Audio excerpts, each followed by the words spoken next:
अस्सलाम वालेकुम। वालेकुम अस्सलाम। क्या नाम है आपका? मेरा नाम खावर ज़मान। खबर आप कौन से प्रॉफ से हैं? Final prof evening. कैसा लगा फार्मेसी में आना? फार्मेसी को क्यों चूज़ किया? फार्मेसी को बेसिकली मेरा जो शौक़ था MBBS का था, लेकिन वो मैं अचीव नहीं कर पाया, तो इस वजह से मैं सेकंड जो अपॉर्चुनिटी थी मेरे लिए फार्मेसी थी, इस वजह से मैंने इसको सेलेक्ट किया। अच्छा, यानी आपका कहने का मतलब है कि और कोई ऑप्शन नहीं रही थी इसलिए आप फार्मेसी में आए। सेकंड ऑप्शन थी, इस वजह से मैं फार्मेसी में आया। तो फार्मेसी में आके क्या सीखा? या बस यही कि सेक्रीफाइस हमने किया, बस ऐसा लगा? क्या हुआ? नहीं, बड़ी अच्छी डिग्री है माशाल्लाह। अगर आप फ़ॉरेन कंट्री में देखें तो इसको एक कानून के तहत इसको फर्स्ट अपॉर्चुनिटी प्रायोरिटी मिलती है, यानी कि आप MBBS जो डॉक्टर है वो बगैर फार्मेसी के सिग्नेचर के प्रिस्क्राइब नहीं कर सकते मेडिसिन।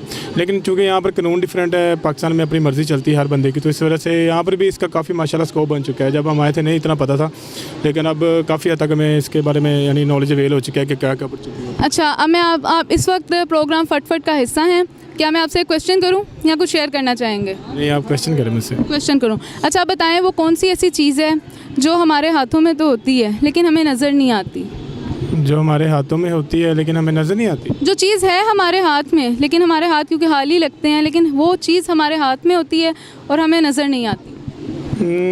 अगर तो सीरियस क्वेश्चन का आंसर तो फिर किस्मत ही है हमारे हाथ में। और सोचें। और मेरी शादी की लकीर है, शायद वो नहीं है मेरे हाथों में। जी बिल्कुल, शादी की लकीर अभी तक आपको नज़र नहीं आ रही। इंशाल्लाह आप जब फार्म डी के बाद आपको ज़रूर नज़र आना शुरू हो जाएगी। इसके अलावा क्या शेयर करेंगे? इसके अलावा मैं यही शेयर करूँगा कि कभी भी हुस्न पे बंदे को नहीं जाना चाहिए, हमेशा अच्छा करैक्टर देखना चाहिए लड़की का, क्योंकि आज का ट्रेंड यही चल रहा है। लड़के देखते हैं मेकअप वगैरह किया है, बस अच्छी होगी स्टैंडर्ड, लेकिन करैक्टर अच्छा होना चाहिए लड़की का। लगता है आपके साथ इस तरह का कुछ वाक़या हुआ है? नहीं, मैंने एक्चुअली अगर आपको एज आ फ़नी इंसिडेंस बताऊँ तो मेरे साथ हुआ तो नहीं था, लेकिन मैंने एक लड़की को चूज़ किया तो बाद में पता चला वो शीमेल था।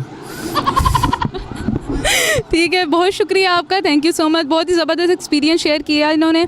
आइए किसी और से बात करते हैं।